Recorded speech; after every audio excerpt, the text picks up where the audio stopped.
Yes Arvind గారు, అంటే ప్రధానంగా మనం యాక్సిడెంట్ కారణాలు ఒకసారి గమనించినట్లయితే మొదటిది అంటే 13వ తారీఖు ఏదైతే యాక్సిడెంట్ జరిగి అదే డ్రైవర్ని కొనసాగించడం ఒకటి కావచ్చు, సీట్ బెల్ట్ పెట్టుకోకపోవడం, అతివేగం కావచ్చు, సేఫ్టీ బెలూన్స్ ఓపెన్ కాకపోవడం, ఇన్నారెడ్డి చెప్పినట్లుగా అన్నిటికీ ఇవన్నీ కూడా జనరల్గా ఆవిడ ప్రయాణిస్తున్న కారు సేఫ్టీ పరంగా చూస్తే భారతదేశంలో one of the best safety కారుగా రేటింగ్ ఉన్నటువంటి కారు. అయితే ఇక్కడ ఒక విషయం చెప్పాలి. మాకందరికీ వాళ్ళ తండ్రి ఇన్నారెడ్డి కానీ నాకు కానీ మాకందరికీ ఇన్నారెడ్డి మమ్మల్ని అందరినీ పేరుతోటి పిలిచేంత సాన్నిహిత్యం ఉన్నటువంటి వ్యక్తి. ఆయన ఏ రోజు పరుష భాష వాడంగా నేనైతే చూడలేదు, పరుష పదజాలం వాడంగా నేను చూడలేదు. ఆయన రాజకీయపరమైనటువంటి నిర్ణయం తెలుగుదేశం నుంచి టీఆర్ఎస్లోకి వచ్చినప్పుడు కూడా తెలుగుదేశాన్ని ఎక్కడ ఆయన విమర్శించలేదు.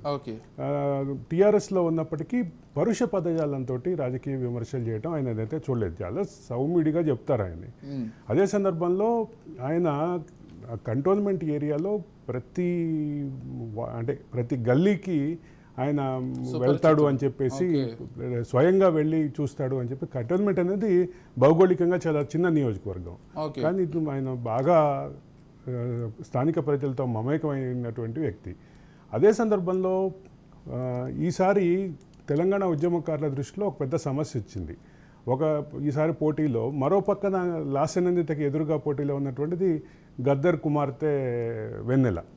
ఈ వెన్నెల లాస్యనందిత ఇద్దరి మధ్యలో పోటీ ఉన్నప్పుడు కూడా తెలంగాణ ఉద్యమకారులు ఎవరికి సపోర్ట్ చేయాలనేటువంటి ప్రస్తావన వచ్చినప్పుడు, చర్చ వచ్చినప్పుడు, తెలంగాణ ఉద్యమంలో అగ్రెసివ్గా పాల్గొనకపోయినప్పటికీ తెలంగాణ ఉద్యమానికి సపోర్ట్ చేసినటువంటి సాయన్న ఒకవైపు, రెండోది గజ్జగట్టి తెలంగాణ ఉద్యమానికి సెంట్రిక్గా మారినటువంటి గద్దర్ ఒకవైపు. వీళ్ళిద్దరు కుమార్తెల రంగంలో ఉన్నటువంటి ఒక చిన్న సమస్య అయితే తెలంగాణ ఉద్యమకారుల, సగటు తెలంగాణ ఉద్యమకారుల మనసులో మెదిలినటువంటి పరిస్థితి.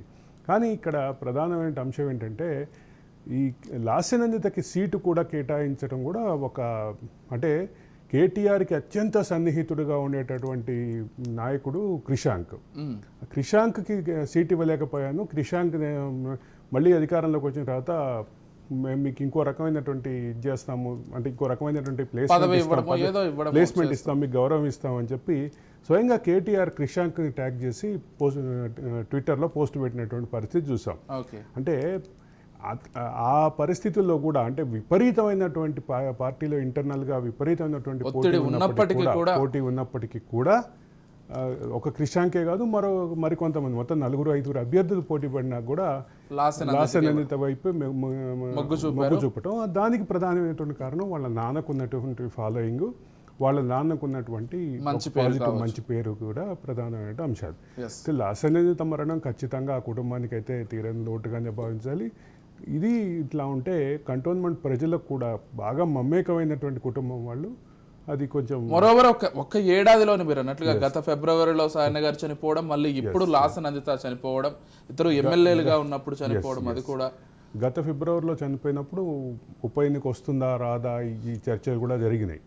ఉప ఎన్నిక రాకపోయినప్పటికీ ఆ టైంలో కేసీఆర్ వ్యవహార శైలి మీద కొన్ని విమర్శలు వచ్చినప్పటికీ మొత్తం మీద కేసీఆర్ ఆ కుటుంబానికి అంటే గౌరవం ఇవ్వటంలో భాగంగానే, లేదా సర్వేలన్నీ లాస్యనందితకు అనుకూలంగా ఉన్నటువంటి నేపథ్యంలో కానీ లాస్యనందితకి సీటు కేటాయించారు. సీటు కేటాయించడంతో పాటు ఆమె గెలిచి వచ్చారు అక్కడి నుంచి. మొత్తం మీద ఇంకొక విషయం ఏంటంటే, ఒక 4-5 రోజుల ముందే వారి తండ్రి వర్ధంతి కార్యక్రమాన్ని కూడా చేశారంట. అందరూ అక్కడికి ఎమ్మెల్యేలు రావడం, అందరినీ బీఆర్ఎస్ నేతల్ని కలవడం కూడా జరిగిందంట. ఇంతలోనే ఇటువంటి ఒక ప్రమాదం జరిగి ఆమె మన మధ్య లేకపోవడం కూడా కంటోన్మెంట్ ప్రజలకైతే తీరని లోటునే చెప్పుకోవాలి. ఖచ్చితంగా బాధాకరమే. రాజకీయంగా మంచి భవిష్యత్తు ఉన్న నాయకురాలు అని అందరూ భావించారు. రాజకీయపరమైనటువంటి లెగసీని కంటిన్యూ చేయడంతో పాటు ఆమె వాళ్ళ నాన్నకున్నటువంటి లోకల్గా ప్రజలతో మమేకమయ్యే అలవాటును కూడా ఆ సాంప్రదాయాన్ని కూడా కొనసాగించారు అంటూ ఆమె మీద చాలా పాజిటివ్ ఉంది.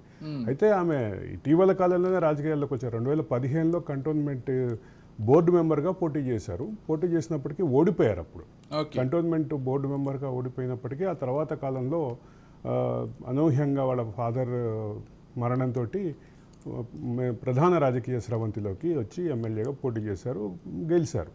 గెలిచినటువంటి తర్వాత ఆ క్రమంలో టీఆర్ఎస్కి సంబంధించినటువంటి వాళ్ళ నాన్నలాగానే అగ్రెసివ్గా తిట్టటాలు, అగ్రెసివ్గా పరుష పదజాలం వాడటాలు కూడా వాళ్ళ నాన్నలాగానే వాడకుండానే ఆమె కూడా ఆ డెకోరం మెయింటైన్ చేశారు.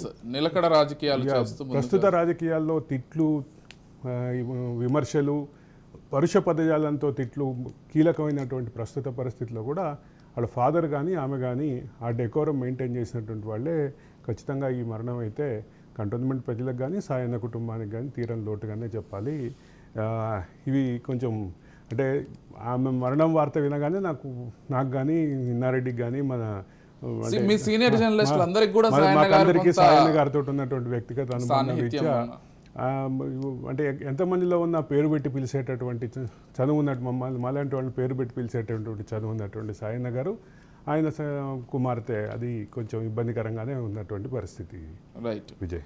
ఎస్, మొత్తంగా అయితే కొంత ఓఆర్ఆర్ పైన మరణాలు కూడా ఇటీవల కాలంలో అంటే అతివేగం వల్ల ఎక్కువగా ఇటువంటి మరణాలు, అతివేగము, సీట్ బెల్ట్, స్కిడ్ అవ్వటం కూడా చెప్తున్నారు. కాబట్టి స్క్విడ్ అవ్వటం కూడా ఏ రకమైనటువంటి డివైడర్ కొట్టుకుని స్క్విడ్ అయ్యి అంటున్నారు. మరోవర్ ఓఆర్ఆర్ పైన ప్రయాణించే వాళ్ళు కూడా వేగాన్ని కొంత లిమిట్లో వెళ్తే బాగుంటుందనేది కూడా ఈ సందర్భంగా మనం ప్రతి ఒక్కరు కూడా ఒకసారి గుర్తు చేసుకోవాలి. ఎస్,